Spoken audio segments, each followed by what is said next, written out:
It all began not with a script or a budget, but with a calling quiet at first, yet undeniable. There was a sense, almost like a whisper in the soul, that something sacred needed to be shared, not just told. A story that had already been heard by millions, yet never truly felt with such rawness, pain, beauty, and divine power. This was not just a film project, it was a mission of the heart, one that would require more than cameras, sets, and costumes. It would demand faith, endurance, and surrender. The vision was simple: to portray the final hours of Jesus Christ in a way that honored not only the scriptures, but also the immeasurable love behind each step of his suffering. To strip away the filters and present the passion, not as a tale from a distant past, but as a living experience that still pulses in the hearts of those who believe. From the beginning, those involved felt they were part of something greater than themselves. Actors, technicians, artists each, one drawn together not by coincidence, but by a sense of spiritual urgency. It was as if heaven itself had opened a path, and they had no choice but to follow it. The decision to shoot in ancient languages Aramaic, Latin, Hebrew was not for prestige, but for reverence. There was a need to return to the roots, to feel the words as they were once spoken in the dust of Jerusalem. This choice brought challenges, of course. Long hours of study, intense rehearsals, and unfamiliar phonetics. But for every person on set, it was more than worth it. They weren't just learning lines, they were preparing to step into sacred ground. One of the first days of filming, as the crew moved through the stone streets of Matera, Italy transformed into a mirror of ancient Jerusalem, and unusual stillness filled the air. The sun pierced gently through the clouds, and birds flew silently above. The air was cool, but not cold. It felt like the world had paused, waiting in awe. Someone whispered, "Can you feel it?" And many nodded. Yes, they could. It was peace, but it was also weight. The kind of weight that only sacred things carry. Jim Caviezel, the actor chosen to portray Jesus, stepped onto the set with a heart already full of prayer.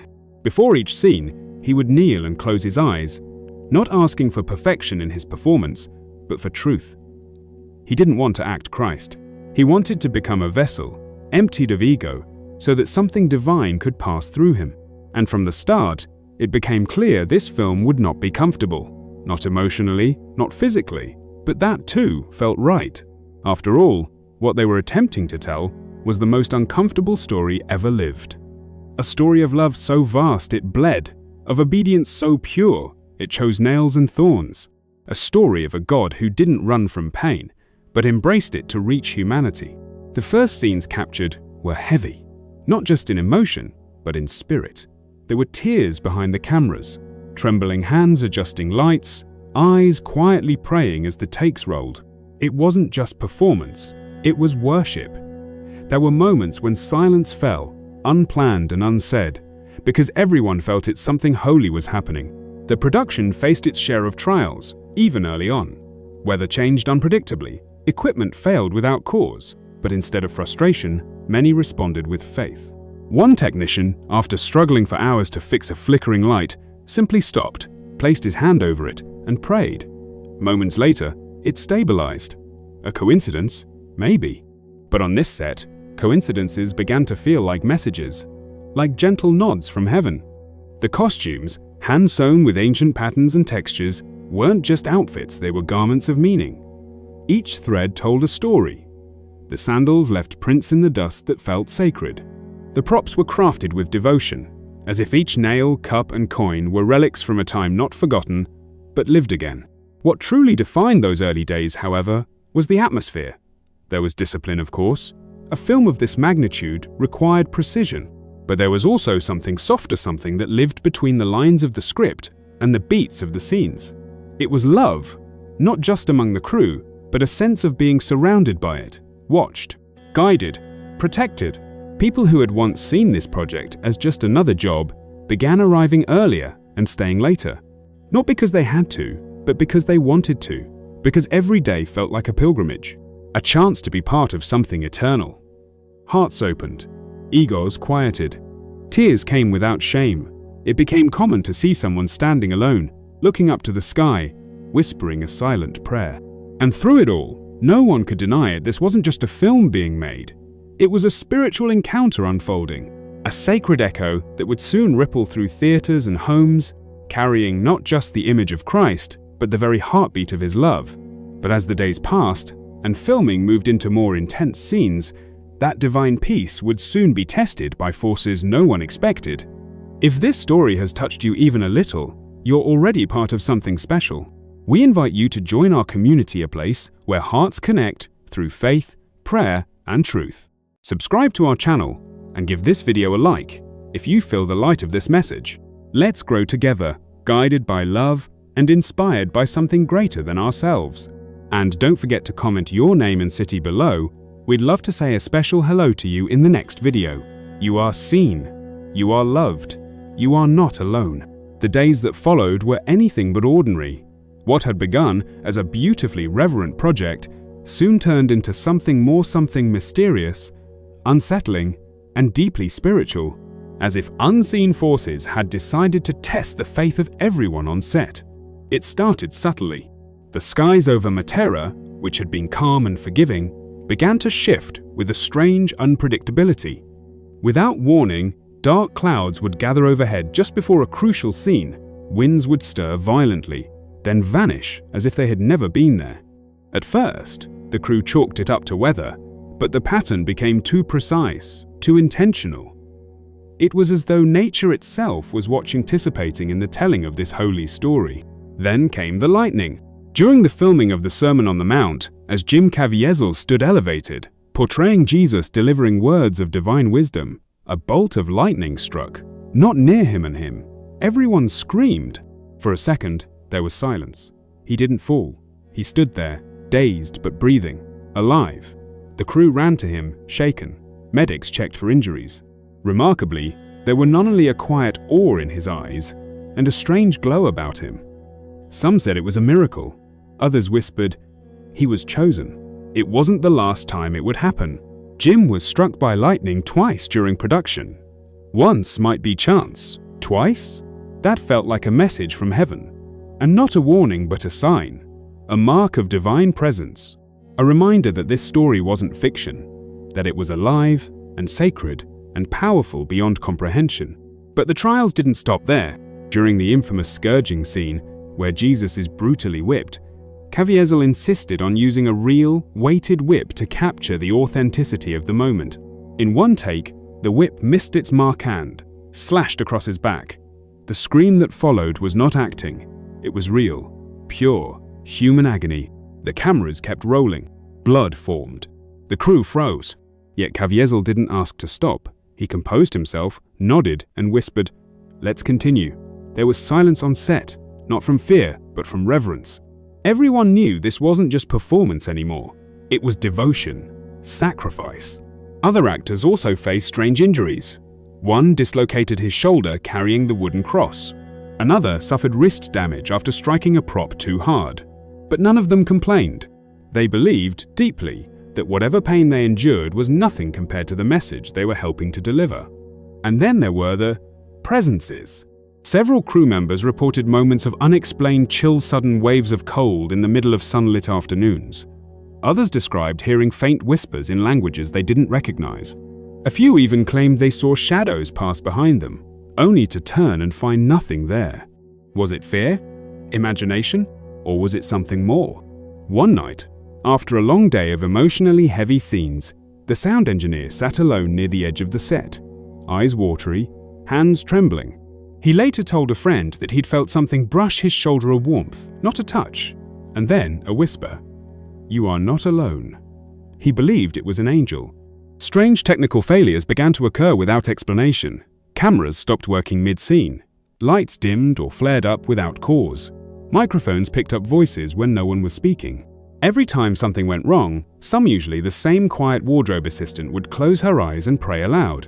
And often, the problem would vanish just as suddenly as it had appeared. People started joining her, not because they were told to, because they felt they needed to. What had begun as a film set slowly became a sanctuary, a place of reverence, of prayer, of transformation. Some nights the cast and crew would sit in silence, huddled under blankets, not speaking, just watching the stars. They didn't need words. They understood. They had become a family not just of artists, but of believers. Not everyone was religious when they arrived, but something was changing them, scene by scene. The line between cinema and reality was blurring. They weren't just acting out the passion, they were living it. And yet, through all the trials, the pain, the mystery, the discomfort, there was no fear, only peace, because they knew they were not alone in this. They were being carried by something greater, something holy. But soon, that peace would be tested even further, and what happened next left even the strongest hearts trembling in awe. If this journey is moving your heart, don't walk it alone. Join our loving community, where we grow together through faith, prayer, and truth. Like this video if you feel the presence of something greater, and comment Amen to receive a special blessing over your life. And please tell us the city you live in so we can include your name and location in our next prayer. We truly want to send more blessings your way. You matter to us. You are loved. The crucifixion wasn't just a scene, it was the soul of the film. And those days of shooting it would become the most harrowing, transformative, and sacred of all. The cross was not made of foam or plastic. It was real wood, heavy, uneven, worn. Every splinter, every crack, every creak of its weight reminded everyone of the burden it symbolized. When Jim Caviezel placed it on his shoulders for the first time, he said nothing, but his eyes filled with tears. Not from pain, not yet, but from reverence. They began filming the procession to Golgotha on a frigid morning. The sun was shy, hidden behind a curtain of mist. The streets of Matera, transformed into the hill of Calvary, echoed with the sound of sandals dragging over stone. Caviezel carried the cross for hours, barefoot, through winding paths, surrounded by actors screaming, guards shouting, whips cracking. It was chaos-controlled, but heavy. And then, it happened. A misstep. The cross shifted, his body twisted under the strain and his shoulder popped out of place. The dislocation was immediate, the pain unbearable. His scream tore through the cold air. Everyone on set froze. Some cried. But Caviezel, gasping through clenched teeth, whispered, "Keep filming." That scream, the one captured in the final cut, was real. It wasn't a performance. It was raw humanity meeting sacred storytelling. Later, as the crew prepared for the nailing scenes, the atmosphere grew solemn. People spoke in hushed tones. Some didn't speak at all. There was something in the air, a spiritual gravity. Caviezel, lying on the cross, closed his eyes and began to pray.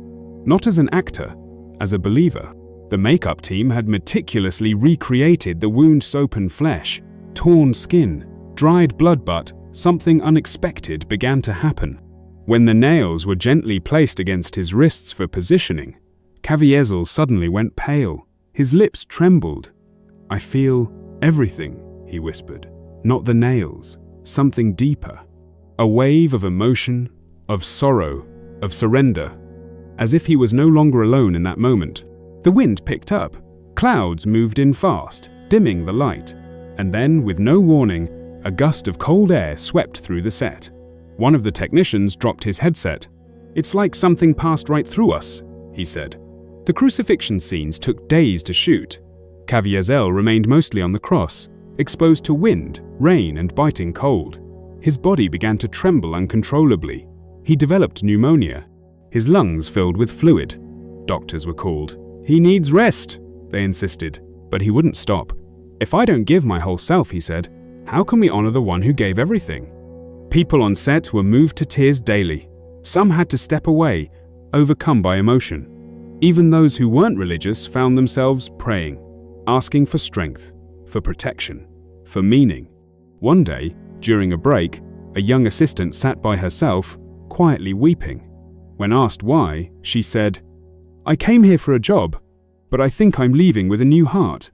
And she wasn't alone. A camera operator confessed he hadn't spoken to God in over 20 years until he found himself kneeling behind his lens, whispering, "Thank you."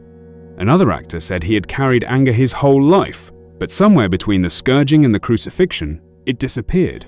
Something lifted it. I can't explain it. The set had become more than a location. It was a sacred space. A place where pain wasn't just endured, it was transformed. Where suffering pointed to redemption. And where everyone, in their own way, encountered something holy. Even meals began with prayer. Long days ended in shared silence, not exhaustion. People looked into each other's eyes differently, softer, more present, more grateful. They weren't just colleagues anymore. They were pilgrims, walking through the Passion not with their feet, but with their souls. And as they reached the final scenes of death and resurrection, something even more powerful was about to unfold, something no one saw coming. If your heart is open right now, that's not by accident. You're here for a reason, and we're so grateful to walk this path with you. Subscribe to our channel and give this video a like if this message is lighting something within you. Let's grow this community of love and faith, hand in hand. Together, we can bring more light into the world. You are always welcome here. Something had changed. By the time they entered the final stages of filming, there was a silence that hung over the set, not of emptiness, but of awe. Every step, every movement, every glance between cast and crew felt deliberate, as if they were walking on sacred ground. People no longer rushed. Conversations slowed. Smiles carried depth. Even the air seemed heavier, charged with something unseen. Something divine. They weren't alone. Everyone could feel it. It began with whispers. Not voices, but impressions, feelings. Like a presence passing by, unseen yet deeply known. Many began to speak of dreams that came in waves, dreams filled with symbols, with ancient voices, with peaceful eyes watching from afar. Some dreamed of Jesus standing silently in the shadows of the set, just watching. Others saw angels. Some awoke in tears. Some didn't want to wake at all. Then came the moment that would seal everything. It was an early morning, and they were preparing to shoot one of the most intimate scenes, Mary cradling the body of her son. The actress, Maya Morgenstern, had immersed herself in the role of the Virgin Mother with a quiet depth that left everyone around her speechless. That morning, she didn't speak much. Her face was pale, her eyes distant. She had barely slept, saying she had felt waves of sorrow all night that weren't hers. As she stepped onto the set and took her place, cradling Caviezel's lifeless body, the set fell into complete silence. The camera rolled, but no one blinked, no one moved. Something had entered the space, something holy. Maya wept not with forced emotion, but with real, shaking sobs. Her hands trembled as she touched his face, and in that moment, many forgot this was acting. When the scene ended, no one said, "Cut." They didn't have to. The moment passed on its own, quietly, and those who were watching felt transformed. A lighting technician left his station, walked to a corner, and dropped to his knees in prayer. Others followed. Soon, a soft sound began to rise, voices, trembling and hesitant, praying aloud. People from different faiths, different countries, different lives praying together in a language beyond words. It was unplanned, unscripted, yet somehow perfect. The set had become a chapel, and then the lights began to fail. Not one, not two, all of them. The director called for inspection. Electricians checked every cable, every fuse, every generator. Nothing seemed wrong. Still, the lights refused to stay on, until, once again, someone began to pray. Out loud, a gentle, heartfelt prayer asking for guidance, for peace, for light.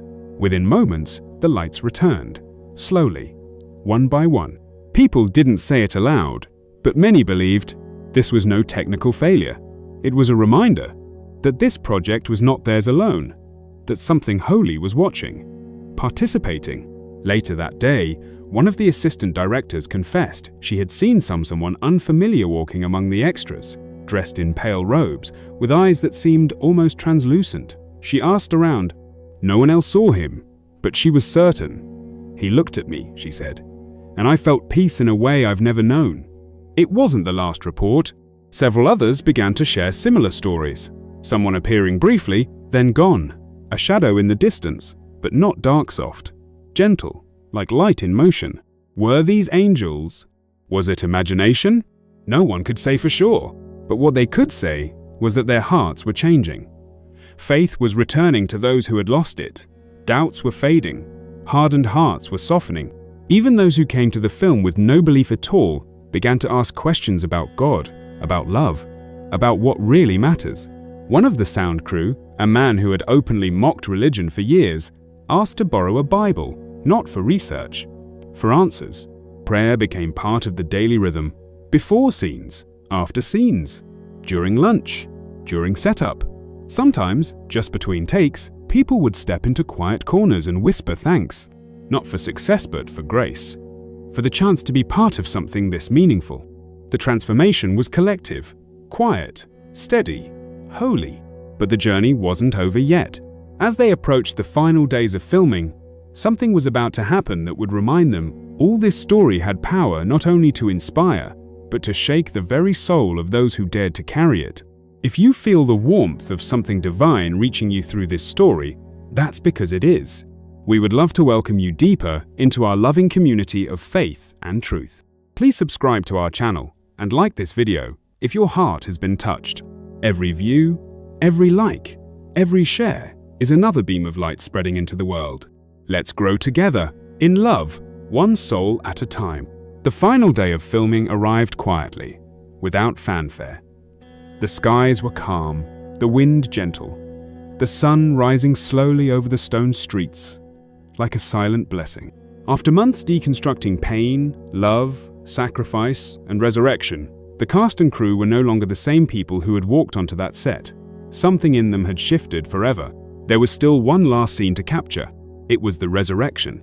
Unlike the other scenes, this one required no blood, no agony, no tears, just stillness, a tomb, a light, and the sense that everything had changed. The set was silent as Jim Caviezel stepped into position, cloaked in white, portraying Christ in the moment of triumph. The stone was rolled away, the tomb emptied. The impossible had happened. And in that moment, as the camera focused on his eyes, something breathtaking occurred.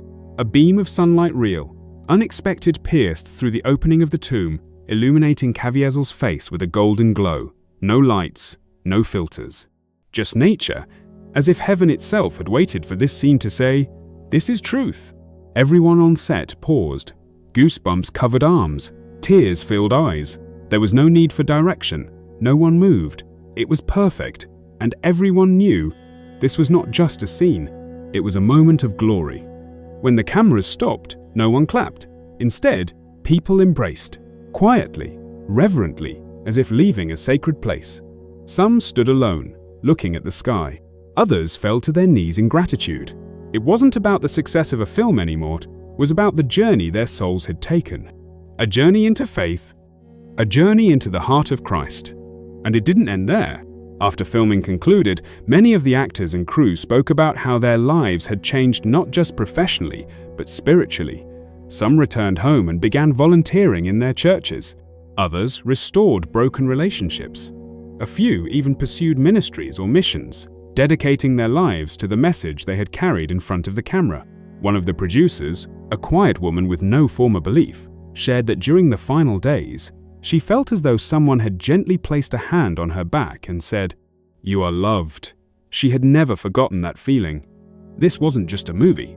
It was a sacred ripple sent out into the world. And that ripple continues. Every time someone watches, every time a heart is moved, every time a tear falls, not because of a performance, but because of the divine truth behind the story. The story of love that suffered, of a God who wept, and of a resurrection that opened the gates of eternity. Today, we carry that light forward, not as filmmakers, not as storytellers, but as witnesses to what was felt, to what was seen, to what was real.